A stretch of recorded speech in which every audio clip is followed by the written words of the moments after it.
Oi gente, eu sou Antônio Valente, sejam todos bem-vindos ao meu canal. No vídeo de hoje eu trouxe novamente alguém que já esteve aqui algumas vezes, que é o João Marcos, meu amigo maravilhoso, que vocês já devem ter assistido o vídeo com ele. Se não viram, eu vou deixar aqui em cima. E hoje ele não veio sozinho, ele veio acompanhado da digníssima Carol Meirelles, que por um acaso e por sorte do João é a namorada dele. E eu chamei esse casal aqui, que é o casal mais potente do Black Twitch, pra falar sobre um assunto muito polêmico, que é o amor preto salva. Antes de você assistir o vídeo, se inscreva no canal, dá um like nesse vídeo, compartilha esse vídeo com todo mundo e conta aqui pra gente nos comentários suas experiências com relacionamentos monorraciais. Vamos lá? Então, eu fiz essa provocação porque a gente tem visto toda uma glamorização em cima dessa ideia de afrocentrar, de relacionamentos entre pessoas da mesma raça, e muita gente falando que isso é muito bom. Isso é bom até que ponto? O amor preto realmente salva? Vamos começar pela mulher deste trio falando. O que você acha disso? Acho que primeiro a gente tem que explicar melhor os conceitos entre o que é um relacionamento monorracial e o que é um relacionamento afrocentrado. São coisas diferentes. Um relacionamento afrocentrado é um relacionamento que tem como base, cosmovisão de se relacionar à África. E aí você, bem, falando de uma forma bem geral, porque a África é um continente, não é um país. E um relacionamento monorracial, nesse caso, é um relacionamento entre duas pessoas da mesma raça, duas pessoas negras. Pessoas vão ser pessoas complexas e a complexidade se intensifica a partir do momento em que você está com um igual seu, um seu par. Sim. Isso também é muito complexo. Eu já estive com pessoas brancas, já namorei pessoas brancas, já tive romances com pessoas brancas e eram outras questões. Agora, quando você se relaciona com uma outra pessoa negra, você está disposta a se relacionar com uma pessoa que é atravessada pelas mesmas questões que você ou não, pelos mesmos problemas ou não, pelas mesmas dúvidas ou não, pessoas que ainda estão em processo de cura, porque a gente não está numa era pós-racial, então a gente não está numa era descontextualizada do racismo, então vai ser um processo de se curar e de se renovar para sempre, eu acredito, até o dia que você morrer, porque a sociedade está aí, você está existindo como matéria, então você vai estar, com as suas emoções, sua sociabilidade, sua forma de relacionar, tudo ligado a esse contexto. Você vai ter aí um desafio, porque você vai estar aí com uma pessoa que vai estar passando pelas mesmas coisas que você, vai estar descobrindo novas feridas, novos pontos onde ela vai precisar tratar, ela vai estar reproduzindo em você coisas que já reproduziram nela, ela vai estar reproduzindo em você traumas que ela tem guardado, ela vai estar... Enfim, o amor preto salva? Eu acho que ninguém salva ninguém. Ninguém salva ninguém. E você, João Marcos, o que acha dessa Só ideia? Jesus salva. Cara. O pessoal sabe que eu gravei vídeo de teologia negra, então já sabe que não sou. Só Jesus salva. Não, eu acho que é isso, a Carol falou tudo, não sobrou nada pra falar assim. O problema, cara, é que a gente saiu de um momento que a gente não tinha visibilidade, não tinha voz, não tinha referencial nenhum, para um momento onde a indústria, a mídia, o mercado cultural investe nesses referenciais porque descobriu que dá grana. Sim, empoderamento vende, né? Pois é. E o problema disso é que você cria, de novo, um estereótipo. Porque o problema do estereótipo qual é? Eu lembro que uma amiga do mestrado uma vez virou pra mim e falou assim: vocês não sabem que vocês pretos, ela é preta, né? Falou, vocês não sabem em que lugar vocês querem estar, vocês não querem estar ali, mas vocês também não querem estar aqui. E eu falei, cara, o problema não é que a gente não sabe, a gente quer ter a liberdade de finalmente poder dizer onde a gente quer de fato estar, mesmo que hoje seja ali e daqui a 2 horas seja ali. Exatamente. Entendeu? Então, o problema dessa caricatura que se criou, de que o amor preto salva, que estamos todos rumando no sentido de uma Wakanda feliz, contente, onde todos os negros vão dar as mãos e tudo vai ser legal, é uma fábula que, para um povo que nunca teve representação, nunca teve figuras de referenciais, uma cilada. Não, é porque eu fico pensando que a gente está nesse processo, e obviamente por conta da mídia também, de se autoconhecer. Mas se eu ainda não me conheço por completo, dificilmente eu vou saber lidar com o meu semelhante. Exatamente, E entendeu? eu acho que essa idealização é muito cruel. Muito cruel. Porque você está num relacionamento com uma pessoa negra, você sendo uma pessoa negra, você vai começar a enfrentar os seus problemas pessoais, em contrapartida você vai ter acesso aos problemas do seu parceiro. Vai chegar um ponto em que a sua consciência vai começar a te cobrar e você vai começar a se questionar até que ponto você consegue manter a validade daquela relação. Porque todo esse estereótipo, quando você entra na vida real, no relacionamento com outra pessoa negra, ele se desfaz. A partir do momento que ele se desfaz, toda a idealização vai por água abaixo. O João... E aí, quando vai por água abaixo, você começa a se questionar. Será que é isso mesmo? O João, como é meu amigo, pôde acompanhar um pouco dos relacionamentos que eu tive nesse tempo que a gente tem amizade. E eu já me coloquei em relacionamentos e relações aonde não estava sendo mais saudável pra mim, mesmo se tratando de relações com pessoas pretas. E por conta da ideia do casal que a gente era, para as pessoas e como representatividade e tal, eu sustentava uma relação que já não me fazia mais bem. Por conta de que, caraca, mas tem que ser assim, relacionamento tem que ser entre pessoas pretas. Fala. E aí entra um lance que eu acho que ele tem muito a ver com o que eu acabei de falar sobre o lugar que querem nos colocar e o lugar onde a gente se coloca. Por quê? Porque a gente passou 400, 500 anos sendo colocado no lugar a partir da perspectiva dos outros. Sim. Então quando a gente reivindica isso, a gente não está reivindicando simplesmente a possibilidade de estar com um parceiro preto, mas de escolher estar independente de várias outras questões que agora a gente entende que tem a ver com o fato dela ser uma pessoa preta. Sim. Então o motivo para você manter não era a ideia do que as pessoas têm do relacionamento de vocês, mas talvez o entendimento de que assim como você, aquela pessoa tem processos que ainda vão ter que ser curados, vão ter que ser curados através do próprio relacionamento. Sim, mas se colocar nesse lugar de curar o outro, se colocar nesse lugar de ser suporte pro outro, vivendo todas as nossas especificidades e atravessamentos, não é muito perigoso? Eu acho. Sim. Você não acha que em algum nível você pode, tipo, afundar mais o casal do que ele é bom? Afunda completamente. E existe essa romantização que é em cima de muita dor, muito sofrimento, de que a gente tem que ficar junto a todo custo e tal. E eu não sei até que ponto é saudável, sabe? Eu tenho me questionado muito nisso. A questão é o seguinte, que é uma parada que sempre que me apareceu quando eu conheci a Carol, assim. A paciência que eu teria pra resolver essas coisas com ela seria maior ou menor se eu tivesse com uma mulher branca? Porque com amigos brancos a gente passa por cima de um monte de coisa. Sim. Entende? E aí não é uma questão, eu entendo o que você falou. Não, a gente não tem que se afundar por conta de outra pessoa. A gente não tem que abraçar um monte de coisas extremamente problemáticas por conta de outra pessoa.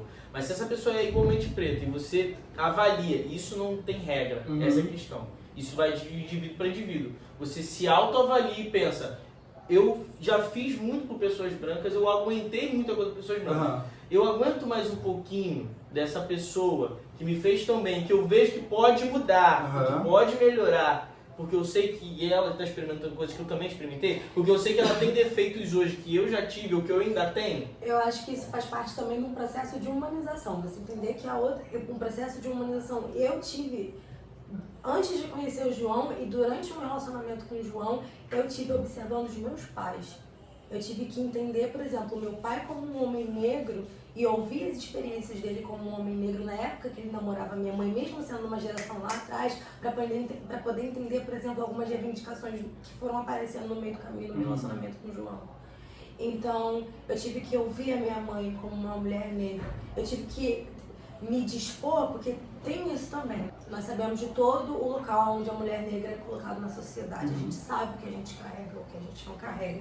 A gente sabe o que dói, a gente sabe todas as feridas. Eu como uma mulher negra, retinta, não posso desclassificar isso, não posso tirar isso do assunto. Sim. Mas eu também acho que, como um ser humano, já que a gente está reivindicando essa humanização, como indivíduo, eu preciso ser muito honesta com os meus processos e entender até que ponto eu também não estou machucando o meu parceiro.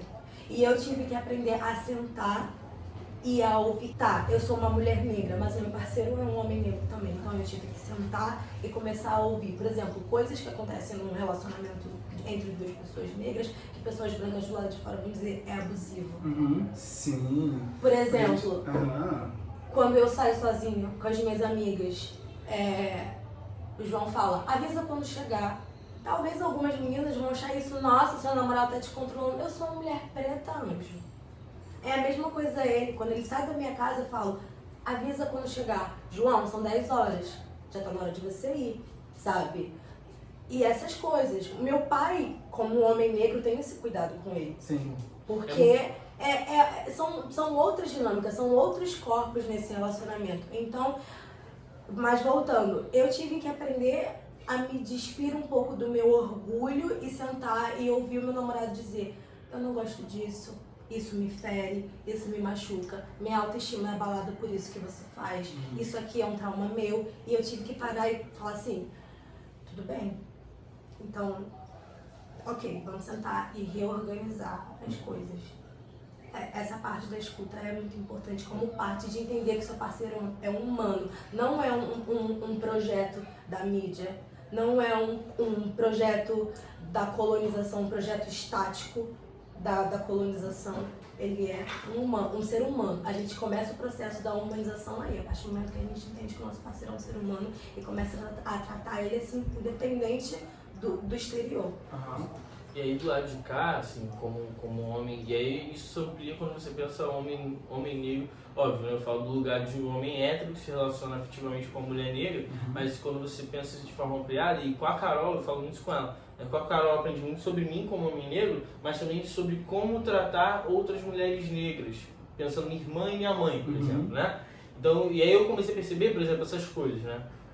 Do cuidado, que alguma outra perspectiva pode ser considerado controle, abuso, né, colocar na rédea e tudo mais, só que é uma perspectiva da proteção que depois eu, como historiador, fui pensando que é majoritariamente característica da comunidade negra, dos homens negros, a proteção, o resguardo do povo, né? A proteção física, a proteção... A gente vê até a peça das meninas, tinha esse lance, a dimensão da proteção na guerra, né? Sim. Esse lance todo. Então a proteção de um povo, esse lance de avisa quando chegar, né? Eu lembro muito da amiga dela, tem uma amiga que nasceu na Angola, e ela fala, toda criança na Angola é filha de qualquer um. Se ela estiver na rua sozinha e você não for parente dela, você manda ela voltar pra casa, pergunta onde é a casa dela e bota ela dentro de casa. Por quê? Porque você é responsável por resguardar a proteção de um povo. Cara, você pensa isso numa pessoa branca?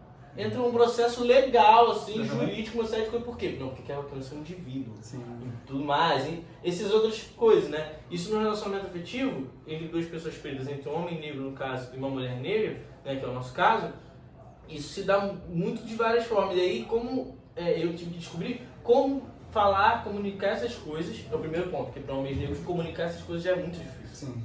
Falar, né? É muito difícil. Os caras preferem o quê? Largar, não querer mais. Eu já ouvi, né? A gente, provavelmente você também já ouviu de amigos. Ah, não, se relacionar com mulher porque dá muito trabalho. Dá muito trabalho. Né? E aí dá muito trabalho, porque os caras muitas vezes não querem, né? Mas também porque vários desses caras nem aprenderam, tá ligado? Não sabem como lidar com isso. Não, eu passei por um relacionamento, e vocês acompanharam isso de perto, que eu sofri vários abusos dentro desse relacionamento, e aí traição, mentira, e todas as justificativas que a pessoa usava pro comportamento dele, ele era um homem preto. E aí eu sou um homem preto, eu não tenho autoestima, então eu vou ceder quando alguém dá em cima de mim na rua. Eu sou um homem preto e aí eu não tô acostumada a comunicar, por isso que eu te escondo as coisas. Isso desconsiderando que eu também era um homem preto. Então podia me machucar com a legitimidade de que ele era um homem preto e estava aprendendo a viver. É muito covarde. É muito covarde. E eu acho que para as mulheres negras, principalmente com esse ideal feminista branco, a gente tem que tomar cuidado, cara. A gente tem que tomar cuidado, porque os homens pretos não são os nossos maiores inimigos. Eu não concordo com isso. Já aconteceu uma treta no Twitter do João ser chamado de macho por como você interagiu com Carol. Sim. Uma feminista branca. Mais de uma vez até. Mais de uma vez. É por isso que eu tô falando. Mulheres negras não podem se deixar cair nessa falácia do feminismo branco, não deslegitimando o feminismo branco e suas vertentes. Enfim, cada um no seu grupo social. Mas eu acho que coisas funcionam diferentes para corpos diferentes. Sim. Principalmente quando a gente tem um corpo denominado, marcado, taxado por anos e anos de abuso que continuam de outras formas no período pós-colonial. Mas o que eu queria dizer é que eu acho que mulheres negras precisam começar a experimentar experimentar mesmo, se ouvir outras mulheres negras, ouvir suas mães, ouvir suas avós, ouvir, enfim, quem puder, pessoas negras sobre os seus próprios relacionamentos, experimentar de fato a experiência de estar num relacionamento sendo uma mulher negra com outra pessoa negra. Não se baseia no relacionamento de uma pessoa branca. Não se baseia num ideal feminista branco de relacionamento. Isso não dá certo. Isso não dá certo. Não dá certo pra você como parceiro, não dá certo pro seu parceiro, não é justo com você, não é justo com a sua relação. Não dá certo. Não dá certo. Machuca, causa idealizações absurdas, inalcançáveis, que até para pessoas brancas são inalcançáveis. Sim. Nem para elas funcionam, só que elas fazem fazer funcionar por causa disso aqui, a mídia, a tela. Se não funciona para eles, imagina pra gente. Não, e assim, para as mulheres negras que são tão mais organizadas em vários movimentos de mulheres negras há mais tempo, lidar com essa separação e com não absorver esse tipo de modelo de feminilidade ou de relacionamento é muito mais fácil do que pra gente, né? Porque os homens negros, e homens negros no geral, homens bi, LGBTs, enfim, né? Todas as configurações de tipos de homens negros não têm seus movimentos organizados para falar sobre homens negros.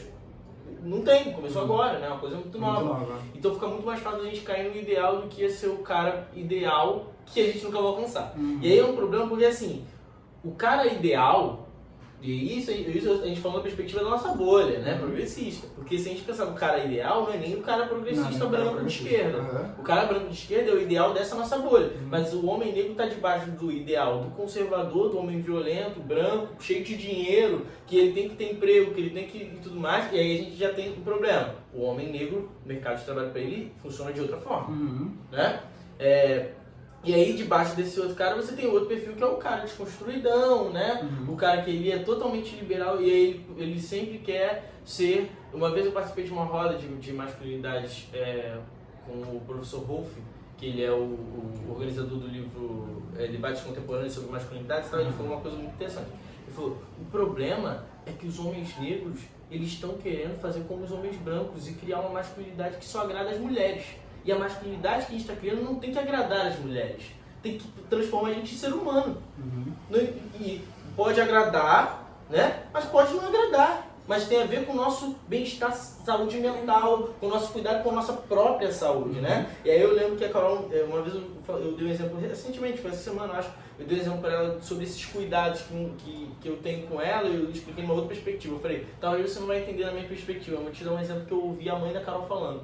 E as pessoas trataram de uma forma muito... eles estavam numa reunião de família e tal, e a irmã, a tia da Carol falou alguma coisa sobre o pai da Carol gostar muito de comer comida gordurosa na casa dela. E aí falou pra mãe da Carol, você não faz pra ele? Ela falou, não, ele é hipertenso, né? Ele é hipertenso, eu não faço nada com muito óleo pra ele. Aí ficou todo mundo assim, tipo, mas você tá impedindo ele de comer coisas com óleo? Ela tá cuidando da saúde do marido dela, porque os homens negros já morrem de uma porrada de outras coisas. Se ele tá vivo com 43 anos é porque uma bala não pegou ele ainda. Então vamos cuidar. 46? Eu não sei, eu tô pago. 46 anos é porque uma bala ainda não pegou ele. E se a bala não pegou, ela tá cuidando para que outras coisas não peguem, entendeu? E isso numa outra perspectiva ia ser assim, como assim você não tá deixando ele? Controlando, entendeu? Exatamente. E eu queria tocar só quando você falou sobre o homem ideal, eu aprendi muito essa coisa de não existe um homem ideal com a minha mãe, mesmo sem ela sendo uma mulher muito separada de movimento social, enfim, ela não tá inteirada disso aí, mas eu aprendi, como eu disse, né, sobre a questão da humanização, sobre o processo de não idealização do homem negro, mas não só a idealização do homem negro, mas uma idealização que se aproxima do ideal branco de ser do homem negro, observando a minha mãe falar. Quando eu ia contar coisas do meu relacionamento, ela ficava assim, tipo assim, mas aonde que isso é um problema? Porque o meu parâmetro de relacionamento, e o meu parâmetro de relacionamento não só com o homem, o meu parâmetro de relacionamento com o homem negro era outro. Porque o que a gente vê a mídia vendendo, todo mundo quer ser Thais Araújo e Lázaro Ramos. Todo mundo.